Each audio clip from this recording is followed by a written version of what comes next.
తాకట్లో ఉన్న బంగారాన్ని విడిపించి ఆ రోజున మార్కెట్ ధర కట్టి మిగిలిన డబ్బును మీకు అందిస్తుంది కొమ్మూరి గోల్డ్. అన్నయ్య డైరెక్టర్, నాన్నగారు ప్రొడ్యూసర్. కొన్ని ఎంబరాజింగ్ సిచ్యువేషన్స్ ఉంటాయి. సపోజ్ లవ్ సీన్స్, అన్నయ్య డైరెక్టర్, ఎలా ఫీల్ అయ్యారు అప్పుడు? ప్రొఫెషనల్ వచ్చేస్తే ఇట్స్ నార్మల్ అండి. But yes, to be very frank, ఒక సీన్లో అయితే టెలిఫోన్ బూత్ లోపల నేను హీరోయిన్ కొంచెం క్లోజ్గా ఉండే సీన్ అది. అంటే not to romantic and all that, కొంచెం క్లోజ్గా ఉండే సీను. సడన్గా సీన్ జరుగుతుంది, రైట్లో తిరిగి చూస్తే కెమెరా చాలా క్లోజ్గా ఉంది. కెమెరా వెనకాల మా entire family was sitting. Dad was not there. Entire family was sitting. నాకు లైట్గా ఇబ్బందిగా ఉంది, ఆ అమ్మాయి ఇంకా ఇబ్బంది పడిపోతుంది. Whole family is there man, is it okay for you అని చెప్పి అడుగుతున్నప్పుడు I said no problem, it's okay దాంట్లో ఉంది, we're just acting, let's act అని చెప్పి చేయడం జరిగింది. బట్ లోపల అయితే లైట్గా ఒక అన్కంఫర్టబిలిటీ ఇనీషియల్గా ఉండిందండి. బట్ ఆఫ్టర్ వీ స్టార్టెడ్, అంటే ఆ సీన్ ఎంజాయ్ చేస్తూ స్టార్ట్ చేసిన తర్వాత I completely forgot that they sitting over there. ఇనీషియల్గా అయితే కొంచెం ఇబ్బంది ఉండింది. అత్త కూతుర్లు, మామయ్యలు అందరూ వచ్చారు ఆ రోజు, అంటే లొకేషన్కి. So it was a little uncomfortable. Yes, Satya గారికి కూడా మీ అంత స్ట్రిక్ట్గా, మీ అంత కోపమే ఉందని విన్నాను, నిజమేనా? అవునండి, అంటే అది కోపం అనలేమండి. నాకు అప్పట్లో ఉండేది అదే, నా వృత్తిని నేను గౌరవించే విధం అది. ఓ తల్లిలా అనుకుంటాను. సో దాంట్లో ఎవరైనా ఇన్వాల్వ్ అయితే, దాన్ని డిస్టర్బ్ చేయడానికి ట్రై చేస్తే ఐ కెనాట్ టేక్ ఇట్ అండి.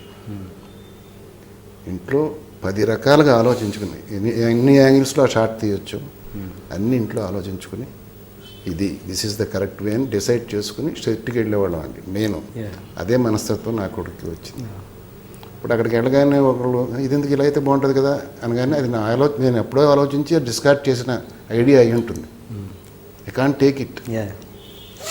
But brother is very cool that way అండి. అంటే I don't agree with that completely. అన్నయ్య డిస్కషన్ ఎక్కువ చేస్తారు ఆర్టిస్టులతోటి.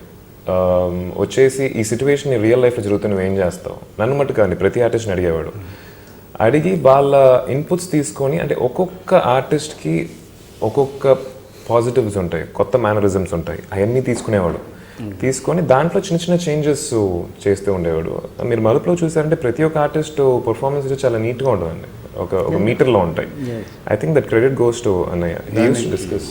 అండ్ ఒకటండి, మీరు డైరెక్షన్ మానేయడానికి రకరకాల ఇంటర్వ్యూలో రకరకాల కారణాలు చెప్పారు. ఏంటి, పద్ధతులు నచ్చక అని చెప్పారు.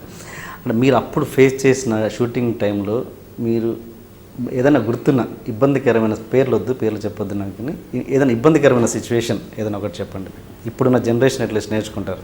అంటే ఎప్పుడు వీడు పక్కన ఉండగా ఇంకో బాబు, ఈ సినిమా గురించి కదండి, ఈ సినిమా మీరు దేని గురించి అయిందా, వీళ్ళు ఉండగా ఐఎమ్ బేసికలీ వెరీ ఫ్రాంక్ అండి. నాకు ఎక్కడా పోలే తెలీదు. I full go all out. So ఇప్పుడు అది వద్దండి. సో నేను, నా వల్ల ఆర్టిస్టులు ఎక్కువ ఇబ్బంది పడ్డారు వైల్ మేకింగ్ షూటింగ్. తర్వాత రిజల్ట్ చూశాక చాలా ఆనందపడ్డారు. ఆర్టిస్టుల పరంగా నేను ఎప్పుడు ఏ ప్రాబ్లము ఫేస్ చేయలేదండి. లేదా హీరోస్ అంటే అలా చేద్దామనే ఉద్దేశం వాళ్ళకి వచ్చేది కాదు. నా వే ఆఫ్ వర్కింగ్ అలాగ ఉండేది. నేను నాకేం కావాలో నాకు తెలిసినప్పుడు ఆటోమేటిక్గా ఎదుటివాళ్ళు నన్ను గౌరవిస్తాడు సార్. చేసినంత వరకు అలాగే చేశాను. అలాగే చేసే పరిస్థితులు లేనప్పుడు తప్పుకున్నాను. ఇప్పుడున్న యంగ్ జనరేషన్లో తెలుగులో మీకు నచ్చిన డైరెక్టర్ ఎవరండి? ఇంకెవరండి, కోడే కూస్తుంది ప్రపంచం. రాజమౌళి గారిని పక్కన పెట్టి, ఆయన పక్కన పెట్టండి. నచ్చడం అంటే ఒక్కొక్కరిలో ఒక్కో ప్రత్యేకత ఉందండి. వినాయకుని తీసుకుంటే ఒక రకం, అలాగే మన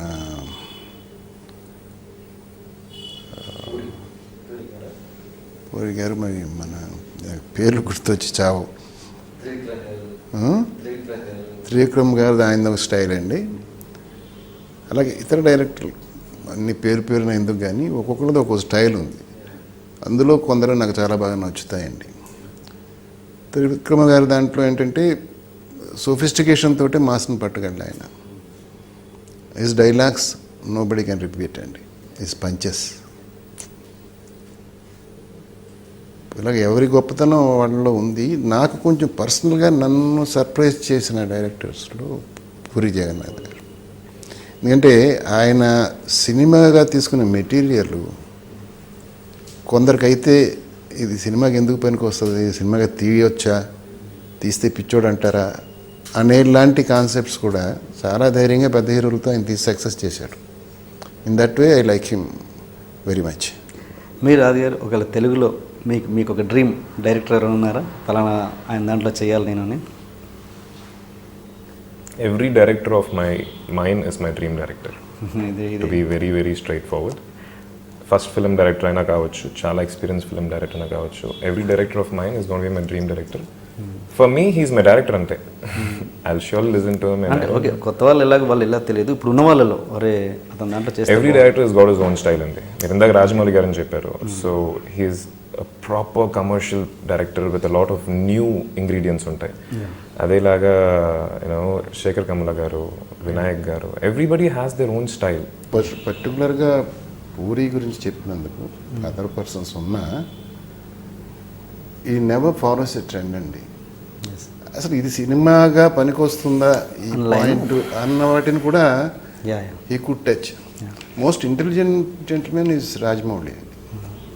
ఆయన బాగు దానికి ముందు చిరంజీవి గారి అబ్బాయితో తీసిన సినిమా ఉంది మగధీర. తర్వాత మునుపటి కాలం డైరెక్టర్లు వాళ్ళు అయితే అంతకంటే పెద్ద బడ్జెట్లు, అంతకంటే పెద్ద సినిమాని పోటీ చేయాలి, దాన్ని పగలగొట్టుకుని దాని గురించి టైం వేస్ట్ చేసేవాళ్ళు. ఎందుకంటే దాని ఇమేజ్ అంత తొందరగా పోయేది కదండి. కరెక్ట్. ఇమ్మీడియట్గా మర్యాద రావణ్ అనే సినిమా సునీల్ని హీరోగా పెట్టి తీశాడు. కరెక్ట్. సో తన స్పాన్ ఇంత పెంచుకున్నాడు. రాజమౌళి సినిమా అంటే ఇలా ఉంటుందనేది జనానికి వదలలేదండి. వాళ్ళ గెస్కు వదల, అదే they got to guess next Eega. So is not only a very good director, mass pulse తెలిసిన ఇంటెలిజెంట్ డైరెక్టర్. తన క్యారియర్ ప్లానింగ్ కూడా ఇంటెలిజెన్స్ ఉంది ఆయన.